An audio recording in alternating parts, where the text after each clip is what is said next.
Promotion of sports and games ഒരു charitable activity ആണെന്ന് എത്ര പേർക്ക് അറിയാം? Yes, central board of direct taxes പുറത്തുവിട്ട സർക്കുലർ 395 കൺഫേം ചെയ്യുന്ന ഒരു കാര്യമാണ് ഞാനിപ്പോൾ പറഞ്ഞത്. ഒരു എക്സാമ്പിൾ പറഞ്ഞാൽ നിങ്ങൾക്ക് ഈ കോൺസെപ്റ്റ് കുറച്ചുകൂടെ മനസ്സിലാവും.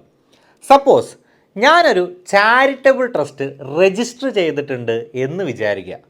എന്നിട്ട് ഞാൻ ക്രിസ്ത്യാനോ റൊണാൾഡോയെ കൊച്ചിയിൽ കൊണ്ടുവന്ന് ഫുട്ബോൾ കളിപ്പിക്കുകയാണ്.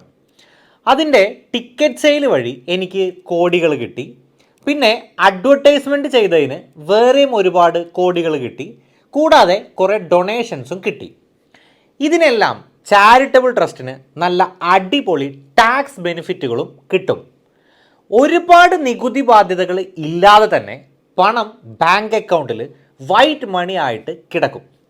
അതുകൊണ്ട് തന്നെ ഇത്തരം sporting events black money white ആക്കാൻ വേണ്ടിയും പലരും യൂസ് ചെയ്യാറുണ്ട്.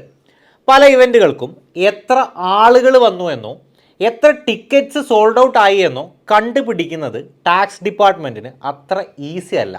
സോ പലരും കയ്യിലുള്ള കള്ളപ്പണത്തെ വെളുപ്പിക്കാൻ concerts, award show, sporting events ഇതുപോലത്തെ വലിയ വലിയ പരിപാടികൾ സംഘടിപ്പിക്കാറുണ്ട്. Thank U.